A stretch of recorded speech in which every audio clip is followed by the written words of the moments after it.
All right. Can you hear me? And can you see my slide? Both, yes. Excellent.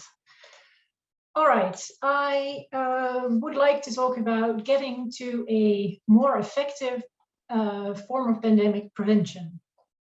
So our current, it's already been pointed out, and I don't think it needed pointing out, but it's always good to do this, that we're in the middle of a pandemic, and that the measures that we're currently taking to try to curb the impact of this pandemic are very costly, and they have impact beyond cost, obviously, as well.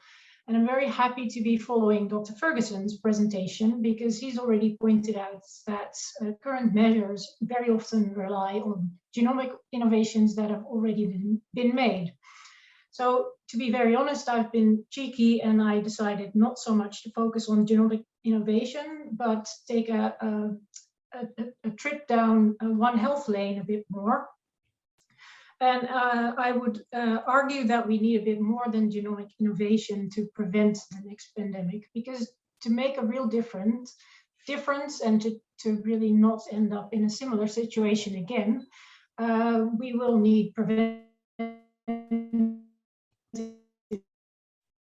actions rather than use today to get out of the current pandemic. As has also already been pointed out, but I love this graph, pandemics are not something new. They have been plaguing us for a very long time, but they are happening more frequently, and they have much more extensive impacts given the globalized world that we live in today. I love this visualization by Visual Capitalist, so I take every opportunity I can to show it. The thing you need to know is that the time scale, as it comes closer to you, becomes well, tighter, so more pandemics in the recent past. And so how do we get from a pathogen introduction into the human species to a pandemic? Well, these days everybody is a virologist, so I'm sure I'm not telling you anything new when I point out that we start out with a large amount of pathogens that circulate in all sorts of animals and other hosts. They might cross over via vectors or directly into different wildlife species or in our domesticated animals. At some point, they might cross over into humans and we hit an outbreak, or indeed later on an actual pandemic, once amplification in humans is established. So this is a series of barriers that needs to be overcome to come to an actual pandemic. And all these barriers are points for potential interventions. And at the moment, we're well into the global spread of COVID-19. So we're trying very hard to have some impact in the global spread.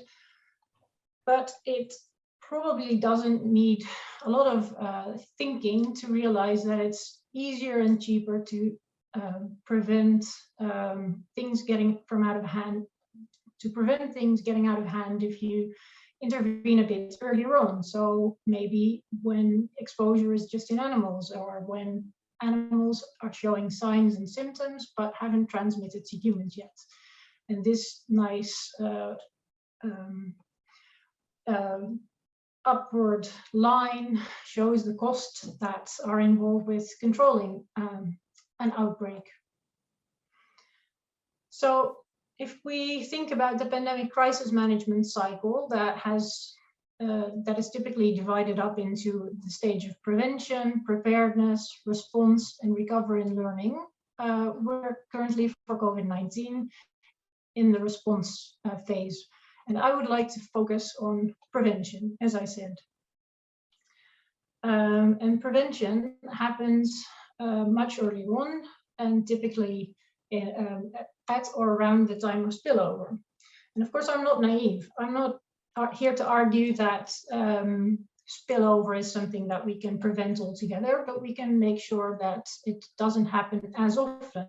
And for that, we need to understand what drivers exist for spillovers to occur.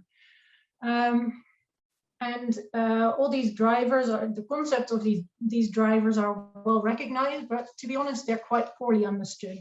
And this is the point that I'll be making here. As long as we increase our knowledge of these drivers and of the systems that sit around them, we can develop preventive measures that are more effective than the ones that we're trying to implement today. 5 minutes. Thank you. So all of these drivers, and I won't name them all, are, as I said, relatively well understood, are well recognized but poorly understood. And most of them center around concepts of biodiversity. And these issues or these concepts are a field of hot debate. And actually, it's a very interesting hot debate. Where, for example, it's easy to understand if there's more animals living closely together, there's a bigger chance of pathogens spilling over from one species to another. But at the same time, when there are more animals of different types of species, there will be fewer animals in one type of species, which again decreases the chance of spillover of pathogen to another species. And this we call the dilution effect. Now, if the biodiversity somehow changes in an environment, you can imagine easily that the contact structures between susceptible species changes, and maybe also the number of competent reservoir species changes. So the number of species might change, but also the number of individuals of a particular species might change, which means the species density might change. And also when animals are less healthy overall, because somehow the system that they function in is under pressure, their underlying health status will also determine how susceptible they are, how much pathogen they might excrete, and how easily they are infected and how easily they infect other species. So, as I said, complex relations that are relatively poorly understood. And I won't go, for the sake of time, into too much detail on this slide. So here we have another way of representing that there's a relationship between, if you look at a system where there is relatively high diversity, so many species, the impact of adding more species is relatively smaller. And if you have relatively low diversity in a system, the most abundant species will be a likely source of zoonotic diseases. An important thing to realize is that in all of these considerations, many people tend to think about wildlife. So we think about wildlife trade, we think about markets where wildlife is traded, but we also need to realize that our domestic animals may play a very significant role. And that also means that we need to consider if we're trying to design safer structures for how we interface with wildlife and with ecosystems and with biodiversity, we also need to consider cultural and economic factors as well as the biological mechanisms that drive zoonotic spillovers. Because people will always need to make a living. They will need their agricultural and their food systems to be operational, and they need to have food on the table that they need to grow in some way. So my point is prevention needs to happen early in the pandemic crisis management cycle.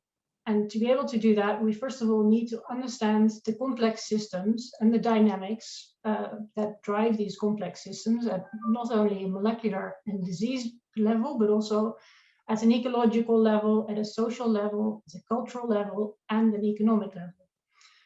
When we understand these systems better, we can try to restore system balance.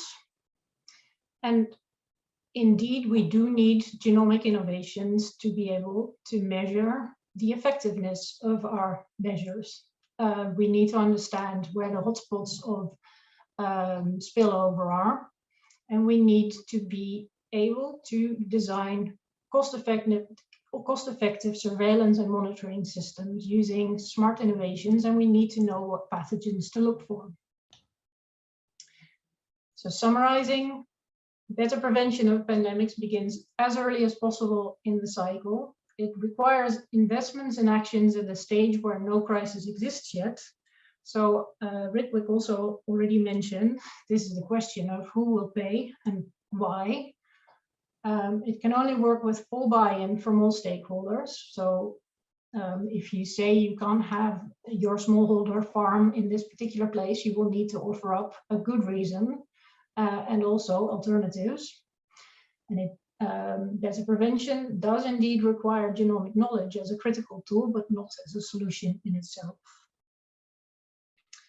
And I'll close with a quick reference to the program that we manage. So I work at an agricultural university where we focus on the animal health and the environmental health side of One Health.